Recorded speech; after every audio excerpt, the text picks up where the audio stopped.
দেশের দৈনিক বিদ্যুতের চাহিদা ১৬ থেকে ১৭,০০০ মেগাওয়াটের মধ্যে, উৎপাদনে রয়েছে ১৪,০০০ মেগাওয়াট, ঘাটতি আছে ৩,০০০ মেগাওয়াটের। লোডশেডিং দিয়ে কতদিন এই পরিস্থিতি সামাল দিতে পারবে সরকার? বিকল্প কি ভাবা উচিত? আচ্ছা, আমি সেই প্রশ্নটাতে আসছি, যেহেতু এটা পুরো অন্য লাইনের প্রশ্ন। তার আগে আমার সহ আলোচকদের দু একটা কথার প্রসঙ্গ একটু টানতেই হচ্ছে। আপা বললেন যে আমি বঙ্গবন্ধু উচ্চারণ করেছি, বঙ্গবন্ধুর প্রতি দরদ অনেক।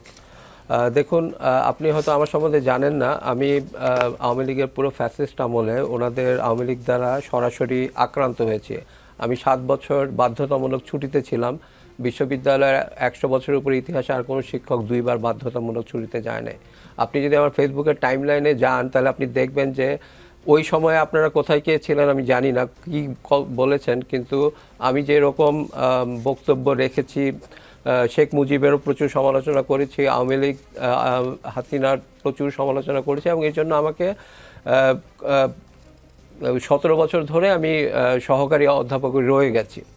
তো আমাকে আসলে কার প্রতি কী দরদ, এটা আমাকে আসলে বলার দরকার নেই। তারপর আপনি বললেন নুরু টুরু।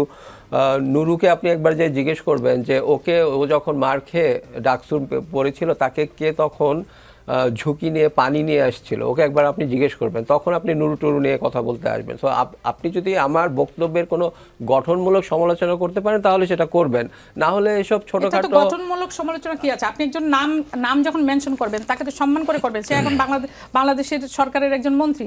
আপনি পানি নিয়ে গেছেন ভালো কথা, কিন্তু আপনি শুধু এই যে আপনাদের যে তর্কের বিষয়টা, এই যে এই শব্দ প্রয়োগটাই কিন্তু এখন এই যে এতগুলো পরিস্থিতি তৈরি করেছে। আচ্ছা, ঠিক আছে, আপনি শুধু নামটাই বলতেন। আচ্ছা ভাই, আমি আমার বক্তব্যটা আগে শেষ করি, তারপর আপনি কথা বলেন, সমস্যা নেই।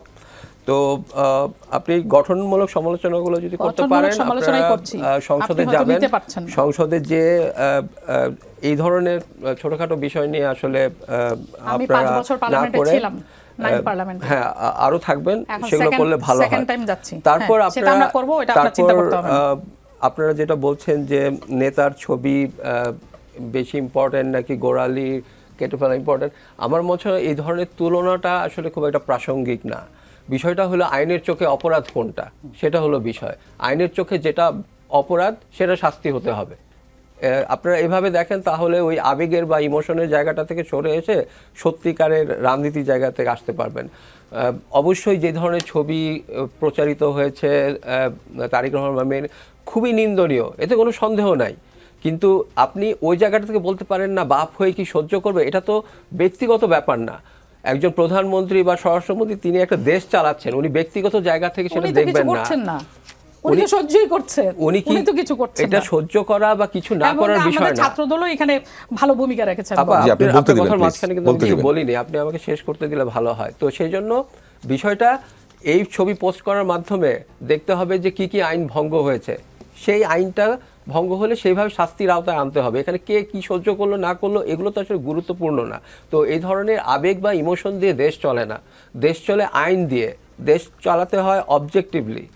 ইমোশনের জায়গা থেকে কথা বললে হয়তো পাবলিক বা আপনার দলের কর্মীরা আপনাকে হাততালি দিবে, কিন্তু এভাবে সুশাসন দেশে আসবে না। আচ্ছা, এরপর আপনি যেটা বলছেন জ্বালানি বিষয়টা নিয়ে বলছিলাম, জ্বালানি সংকটের কথা বলছেন, ওখানে আসি। দেখুন, জ্বালানি সংকট এর মূল কারণটা হচ্ছে গত এগেইন আমরা যদি আওয়ামী লীগের ফ্যাসিস্ট আমলে পড়ে আসি, ওখানে সবচেয়ে বড় একটা সংকট তৈরি হয়েছে, সেটার দায় এখনো আমাদের দিতে হচ্ছে।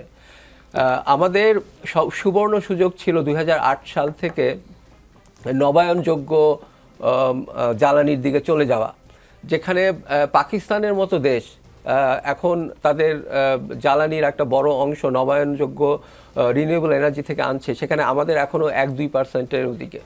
তো আমাদের এনার্জি পলিসি এত ফ্লড ছিল গত 17-18 বছর ধরে, তার দায়টা আমরা এখানে টানছি। কিন্তু তাই বলে কি সেই দায় আমরা টেনে যাব? অবশ্যই না।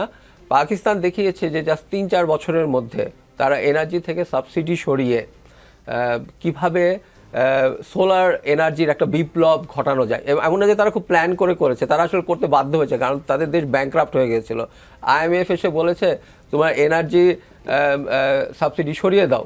তখন কি হলো, তাদের দেখা গেল যে তেলের দাম এত বেশি, যে ইলেকট্রিসিটি বিল এত বেশি আসছে যে বাসা ভাড়ার চেয়ে বেশি, দোকানের ভাড়ার চেয়ে বেশি।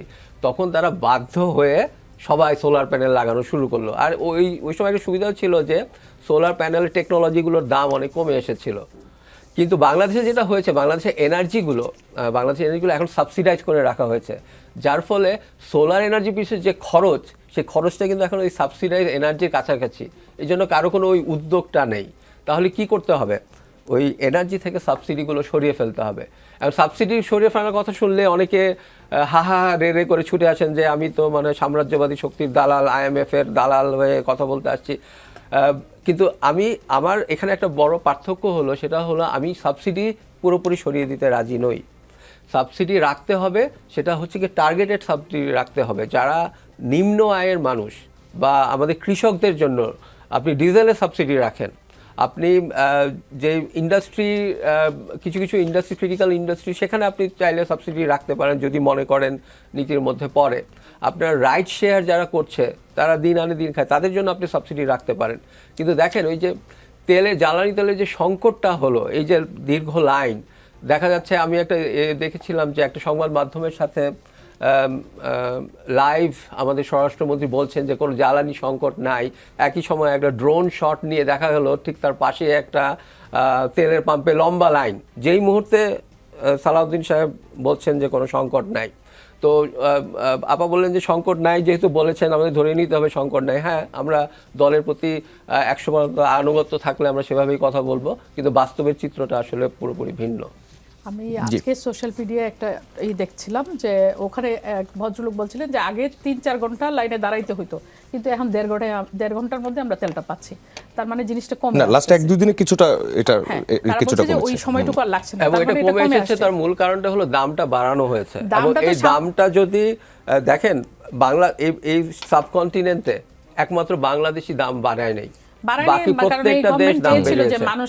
এবং এই দাম না বাড়ানোর অ্যাবসলিউটলি কোনো লজিক নাই। এটা একটা সস্তা জনপ্রিয়তা নেওয়ার চেষ্টা করা হয়েছে, যেটা পুরোপুরি এবার এই দাম বৃদ্ধির ফলে এবার